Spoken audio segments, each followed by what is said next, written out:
شايفه رؤية هتقول لكم رايها ايه في الكفته والمكرونه. يلا يا رؤية. الريحة الجامدة دي.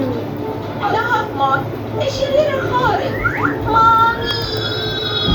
ايوه. ايه رايك؟ يستاهل. ماما المكرونه حلوه. طب دوقي الكفته. انت عندك حق يا حبيبتي، هنتخلص منها بمنطق. تحفه. لكنها العرض ده ايه الجمال ده؟ انا مش قادرة اشوف بجد. شرير خارق. مش عارفة اقول ايه بجد. شوفوا عملوا لايك. باي باي. زي ما انتوا شايفين الانسه رؤية مش قادره تقاوم الاكل، قاعده تعمل كده حركات كده جميله كده زيها كيوت. احنا نروح بقى نعمل الكفته ونشوف الطريقه بتاعتنا. انا كنت عملتها قبل كده، لكن انا اعملها بقى المره دي. كنت انا عاملاها قبل كده في السيخ، لكن انا اعملها في صينيه عشان اللي ما عندوش سيخ يعني ايه، وحجم صغير زي ما انتوا ايه شفتوا كده في اول الفيديو رؤية ماسكاها كده. هنا حبايب قلبي بصلتين حلوين كبار، بشرتهم بشره ناعمه يعني ناعمين كده في الكبه، وقشرت طماطمايه. انا زودت طماطمايه دي من عندي انا بقى يعني اختياري. قشرت القشر بتاعها وعصرتها برضو معاهم كده. ومع البصله كام فص من الثوم وقرنين فلفل من اللي هما السبايسي الحلوين. وايه ضربت كل ده مع بعض. ومعايا كيلو من اللحمه المفرومه، بس لكن تكون فيها نسبه من الدهن كده زي ما انتوا شايفين كده. وطبعا انا عصرت البصل، خدت الميه بتاعته حطيتها في جنب، وخدت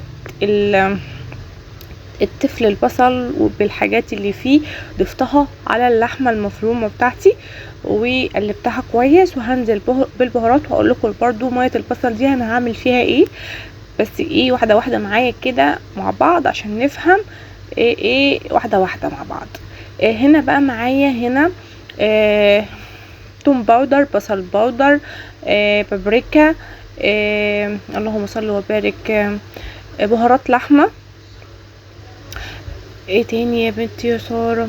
اللي هو الكاري، معلقه صغيره من الكاري، كله معلقه صغيره خلاص. فلفل اسود، الملح، طبعا البابريكا، رشه، معلقه كمان من البتاع دوت، اللهم صل على النبي عليه افضل الصلاه والسلام، النشا، علشان خاطر النشا ده اللي بيخليها تمسك، يعني بتخليها تمسك ما تبقاش مايله معاكي. ورشه من الزيت زي ما انتم شايفين كده. وهنقلب كله كويس مع بعض زي ما انتم شايفين. ودي بقى الخطوه بتاعت ميه البصل. يلا بقى بينا بقى نصبع مع بعض. انا بدهن ايدي كده بميه البصل وبصبع معايا الصباع الكفته. لا دي كفته حياتي على ولا يعني تحفه تحفه، مش قادره اوصف لكم جمالها وطعمها وريحتها، كانت خطيره، مش قادره اوصف لكم، مش عايزه اقول لكم. مش عايزه اعلي الصوت عشان الناس تسمعني. احب اهزر معاكم. هنا بقى بدأت ان انا اجيب الصينيه وارصها بالشكل اللي انتوا شايفينه ده. من معاكم واحده كمان بدهن زي ما انتوا شايفين كده بميه البصل، وبقوم مصبعاها في السيخ كده، وابدا ارص في الصينيه وادخلها بقى الفرن على الشوايه. يعني لو انت حضرتك يعني الفرن مش بيشتغل مع الشوايه، افتحي يعني الفرن الاول وبعدين الشوايه، وهتطلع معاكي احلى كفته حياتي يعني ولا كلمه. بسم الله ما شاء الله. شوفوا شكلها بقت يعني طلعوا معايا كده. كيلو اللحمه عملوا لي صينيه كده، صينيه وربع، يعني في صينيه تانية حاطه فيها كام واحده. اوكي كده هندخلها الفرن كده وهنطلعها من الفرن. ايه رايكم؟ شفتوا شكل جميل، شكل نهائي، لونها جميل، شكلها حلو متماسك. بصوا اللحمه متماسكه كده، ما هياش طريه. ليه بقى؟ عشان انا حطيت معلقه من النشا خلاص. وطعمها جنان بصراحه، جميله جدا جدا، احسن ما تجيبوها من بره كمان. وبتبقوا عارفين العمايل في البيت بتبقى نظافه طبعا وتوفير، صح ولا انا غلطانه؟ متنسونيش باللايك والاشتراك والشير عشان يوصلك مني كل ما هو جديد.